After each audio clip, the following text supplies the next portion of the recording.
Martha Isbell had spent years trying to break Darius Leonard's spirit. She never imagined that one flat tire and a chance encounter on a lonely highway would give him the perfect opportunity to redeem her. Martha Isbell was not a woman who tolerated imperfection. The sun blazed on the South Carolina highway, reflecting off the pristine blue of her silk dress. White gloves, perfectly matched. Easter Sunday Mass awaited. Thump, thump, thump. A flat tire. Damn it. Silk now soiled. She wrestled with the jack. Inexperienced. Hopeless. Her mom will be disappointed. A promise broken. A black truck appeared. Hope. Then recognition. Darius Leonard. Her former student. The class clown. Need a hand, Ms. Isbell? His voice was a rumble. Politeness mixed with a hint of amusement. Her voice was terse. Darius. The clank of metal brought her back to reality, but the memory lingered, a sharp reminder of her past judgment. The silence was loaded. Darius worked. Efficient. Skilled. She fidgeted. You've certainly filled out. He chuckled. A ripple of muscle beneath his t-shirt. The lanky kid was gone. Another classroom scene flashed in her mind. Leonard, is this art class or biology? Pay attention. The memory shifted. Darius, after class, facing her disappointment. You're not living up to your potential. He'd shrugged. Potential for what, Ms. Isbell? Darius grunted. The tire came free. A small scar on his hand caught her eye. A life she knew nothing about. Darius, she began hesitantly. I wasn't always kind to you. He merely stopped tightening the lug nuts to reply. The statement hung over Martha and was replied to with a nod. I know. Her internal monologue deepened. It wasn't just strictness. It was a bitter frustration on her end. She tried to keep her thoughts together, but eventually spoke out. Did I ever really try? Was there anything that I tried doing differently? Did I even like teaching? The truth is that it's just a job for me to care for my family. Darius replied, Ms. Isbell, I know you were tough, but in that way I believe tough love is still love. You weren't like everyone else. With the lug nuts retightened, he continued, as long as you aren't hurting me, I'm okay. Those words rung back. She felt a flashback of her when she was younger. The hospital and doctor told her that she will be giving up her ambitions to take care of her sick mother. How will you feel? It was a pivotal point in her life where she decided to let the sadness and regret overwhelm her. So you decided to use us as tools? His words stung. A moment of genuine regret washed over Martha. She asked in almost a hushed tone, You're in a rush, aren't you, the truth? He took her words to heart. The truth is, the ways you tried to steer your students were right. The method wasn't. With the wheel fully attached, Darius prepared to wrap up so they could both go to where they wanted to go. As she got on, Darius pauses at the side of her door and takes a look at the picture. There was an old lady at the hospital, someone she must love. The truth set in. It looks like they were at the same hospital. As Darius was about to speak, Martha realized what was happening. Let me guess. Is your mom also sick at the same hospital as mine? In that case, why didn't you tell me? Are you going to leave me after helping? No, that's not what I mean, ma'am. He continued. I was going to leave it on the low, so neither of us would have to worry. In that case, Martha says as she gets up from the chair, you can drive me there then. What's the point of paying a cab to bring me to the hospital if a caring student that has a truck can? But are you going to do that? Yes, I'll do that. Martha gets on his truck and asks him about what the past couple years have been. She talks about being a teacher. He talks about balancing his family, life, and football career. The dialogue gets deep for a while as both of them realize they went through the same hardships, the same goals, and the same pains. Darius continues and says, well, you're not going to believe this, but I was struggling with football until you appeared out of nowhere. It was like your tough love was an omen of good things. Silence settled between them, a comfortable quiet now, not the strained one from the roadside. The air conditioning hummed in Darius's truck, a welcome respite from the South Carolina heat. As they turned onto the hospital access road, Martha felt a strange calm wash over her. Darius parked carefully, then came around to open her door. Here we are, Ms. Isbell. He offered his hand, and she took it, surprised by the strength and gentleness in his grip. He wasn't just a football player anymore. He was a man, grounded and kind. "Thank you, Darius, for everything," she said, truly meaning it. He escorted her to the hospital entrance.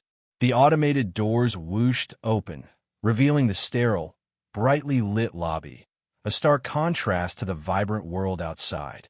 "Wait," Darius said, stopping her just inside the doors.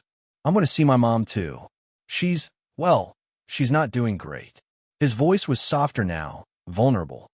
A new wave of empathy washed over Martha. "I'm so sorry, Darius. Is there anything I can do?" He hesitated. "Just maybe say a prayer with me before we go in." She nodded, touched by his simple request.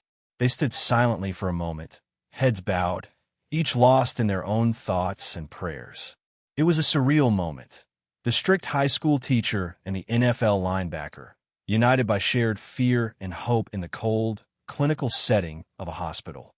After their silent prayer, the two headed off to their designated wings, one to football and one for education. As Darius walked, he thought to himself that this time, this game would be for his mom. Martha would do the same, with a silent prayer for her mother's well-being. Months passed. Martha's mother eventually succumbed to her illness. It was a slow, agonizing decline, and Martha devoted herself to her mother's care until the very end. The loss left a gaping hole in her life, a profound sense of emptiness. She left her longtime husband and dedicated herself to what her heart felt like. One crisp autumn Sunday, Martha found herself drawn to a football stadium. She hadn't planned on it, but something compelled her to go. The roar of the crowd, the energy of the game, the sheer physicality of the players. It was all foreign to her, yet strangely alluring. She found a seat high in the stands, a sea of jerseys and roaring fans stretching out before her. Then she saw him, number 53, Darius Leonard. He moved with a controlled ferocity on the field, a force to be reckoned with. He was a far cry from the doodling, unfocused teenager she remembered. Their eyes met across the crowded stadium. A flicker of recognition, a silent acknowledgement of their shared history of that Easter Sunday morning. He gave her a brief, almost imperceptible nod. The game was a blur of action and noise. Martha found herself strangely invested, cheering for Darius and the Colts, caught up in the excitement of the moment. As the game drew to a close, Darius made a game-saving tackle, securing the victory for his team. The crowd erupted. Martha found herself on her feet, clapping and cheering, a genuine smile on her face. She felt a surge of pride for Darius, for the young man he had become. In the weeks that followed, Martha found herself thinking about Darius often, about his kindness, his resilience, his quiet strength. She knew he had a big game coming up, but also thought that she needed to meet someone new to challenge her goals as a person. With her kids, she had realized that being involved wasn't enough for them. They needed to have something to motivate them. In all honesty, giving up her teaching role was the best option. It would allow her to not only explore herself, but to help others. She decided to take a leap of faith. One cold evening as Darius returned home, Martha sat waiting in the chair. "What's wrong?" Darius asked. She wanted to support him, with everything. To do that, she needed to give up everything and become something new. "So with that," Martha said, "I'll join you and the family in your career." Darius sat down. He paused and looked at her. "I don't know what to say, but what is your plan? How will we move forward? I love it, but it's also a lot to put on someone else." Martha thought about it, but was sure about her decision. "I will commit fully to your success." The rest of the year was fast. Football games and family.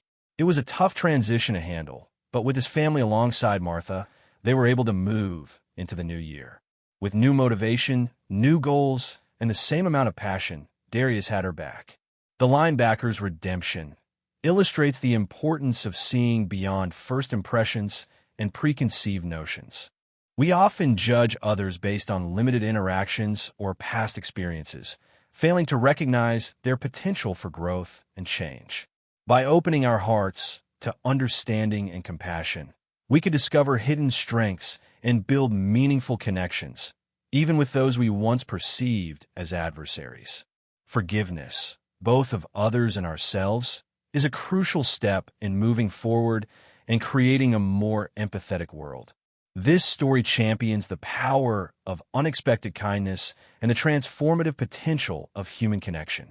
It highlights the idea that redemption is possible for everyone, and that even seemingly small acts of compassion can have a profound impact. Furthermore, it reminds us that true strength lies not just in physical prowess, but in character, resilience, and a willingness to offer support and understanding, even when it's difficult.